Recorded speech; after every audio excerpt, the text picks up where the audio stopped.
আসসালামু আলাইকুম। সাথে আছি আমি মোহাম্মদ মুহিদ হাসান। আজকে ঘটে যাওয়া কিছু গুরুত্বপূর্ণ ঘটনা নিয়ে থাকছে নিউজ বুলেটিনে। দেখতেই থাকুন।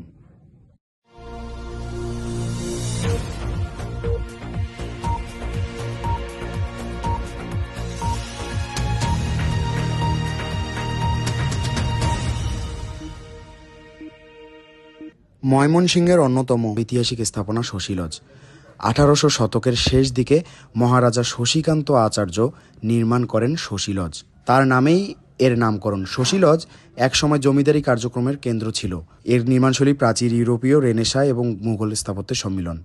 এমন একটি স্থাপনা যথাযথভাবে সংরক্ষণ করা গেলে এটি পর্যটনের কেন্দ্রবিন্দু হয়ে উঠতে পারে। পরিবেশ আইন অনুযায়ী কলকারখানার বজ্র পরিশোধন করা বাধ্যতামূলক হলেও তা উপেক্ষা করা হচ্ছে।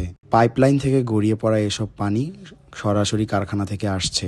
ডেঙ্গু, ডায়রিয়া সহ নানা ধরনের রোগে আক্রান্ত হচ্ছে এসব এলাকার মানুষ।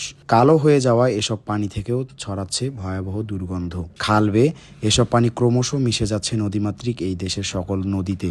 পানি দূষিত হওয়ার ব্যর্থ হচ্ছে মাছের প্রজনন, কমছে উৎপাদন ক্ষমতা। ঢাকায় শীতের হিমেল আমেজ বাড়ার সঙ্গে সঙ্গে শীতের পোশাকের বাজারেও দেখা দিয়েছে ব্যস্ততা। রাজধানীর বিভিন্ন বাজার ও ফুটপাত জুড়ে শীতের পোশাকের বিপুল সংগ্রহ নিয়ে হাজির হয়েছেন ব্যবসায়ীরা। নানা রঙের, নকশার ও দামের শীতের পোশাক আকর্ষণ করছে ক্রেতাদের। শীতের শুরুতেই পোশাক কেনার জন্য ক্রেতাদের ভিড় বাড়ছে। বিশেষ করে মধ্যবিত্ত এবং নিম্নবিত্ত পরিবারের মানুষেরা ফুটপাত এবং মাঝারি দামের দোকানগুলোতে বেশি ভিড় করছেন। অনেকে আবার ম্যান ও ফ্যাশনের কারণে ব্র্যান্ডেড দোকানগুলোতেও যাচ্ছেন।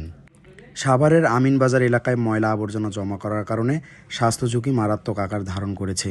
এলাকাবাসীর অভিযোগ, যেখানে সেখানে ময়লা ফেলার ফলে এলাকাটি ক্রমেই একটি বড় বজ্রভাগারে পরিণত হচ্ছে। স্থানীয়দের মতে, আবর্জনার দুর্গন্ধ এবং পচনশীল বজ্র থেকে মশা মাছির উপদ্রব বেড়ে গেছে।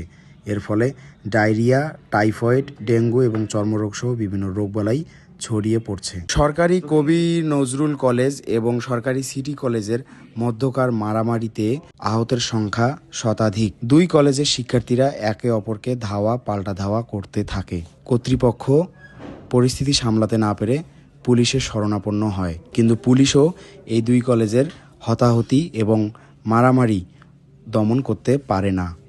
ধন্যবাদ এতক্ষণ সাথে থাকার জন্য। দেখা হবে পরবর্তী কোনো পর্বে নতুন কোনো বিষয় নিয়ে। ততক্ষণ অবধি ভালো থাকুন, সুস্থ থাকুন। আল্লাহ হাফেজ।